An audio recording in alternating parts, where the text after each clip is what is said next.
Felipe Massa, champion du monde. Felipe Massa veut faire invalider le championnat du monde 2008. Felipe Massa, champion du monde en 2008 pendant quelques secondes. Le temps pour Lewis Hamilton de doubler des concurrents en perdition pendant le déluge du dernier tour du Grand Prix du Brésil à Interlagos. Je ne sais pas si le plus tragique a été les larmes du pilote Ferrari à l'arrivée ou le regard hébété et incrédule de Luis Antonio Massa, un père qui ne cessera néanmoins d'être légitimement fier de son rejeton, nonobstant la désillusion due à la perte d'un titre mondial mérité. Des festivités et des embrassades brésiliennes dans le stand Ferrari, quelque peu prématurées donc, à peine la ligne d'arrivée franchie en vainqueur par le Pauliste, sans attendre le résultat de son challenger. Comme quoi, encore une fois, la course n'est terminée qu'une fois le drapeau d'amis abaissé.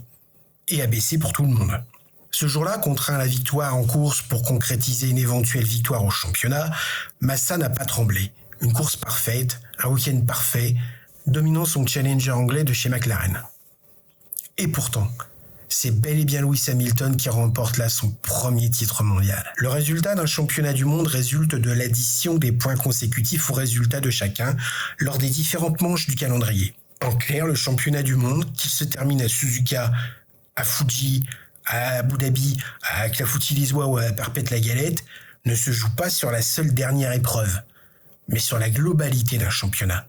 Cette année-là, le Grand Prix de Singapour fut le théâtre d'un des plus fameux scandales que la F1 ait porté, le Crashgate.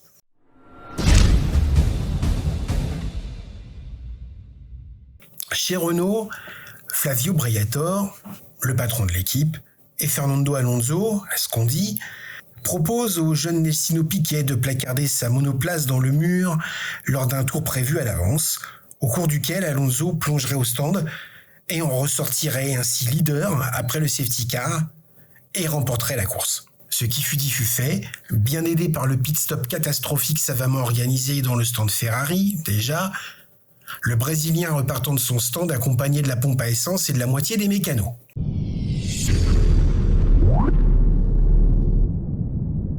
Premier à la victoire, le pilote Ferrari perd là de précieux points et conséquemment le titre à échéance. Preuve et aveu à l'appui, Felipe Massa entend bien faire valoir ses droits en faisant invalider le résultat de ce Grand Prix de Singapour tronqué, ce qui en résulterait un bouleversement comptable au classement. En clair, ce ne serait plus Lewis Hamilton le champion de 2008, mais Felipe Massa. Ainsi, justice serait donc rendue au sympathique brésilien.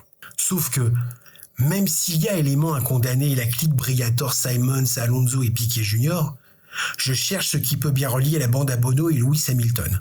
L'objet de la manigance des frères Dalton était de remporter un Grand Prix durant la saison pour Renault, et non de tronquer le résultat du championnat, ni de favoriser tel ou tel pilote dans la conquête du titre.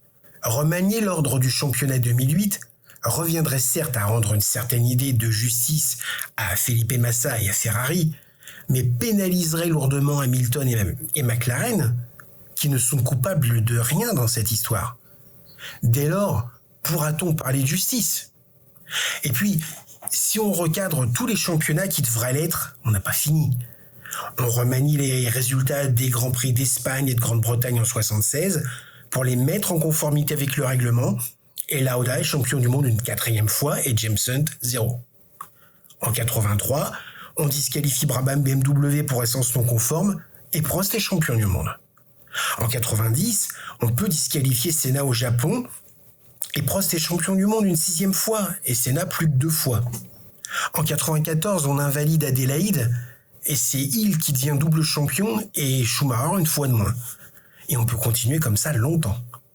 Rendre son titre à Massa et en priver Hamilton reviendrait à pénaliser un pilote pour une faute qu'il n'a pas commise, et j'avoue que ça me pose un petit problème.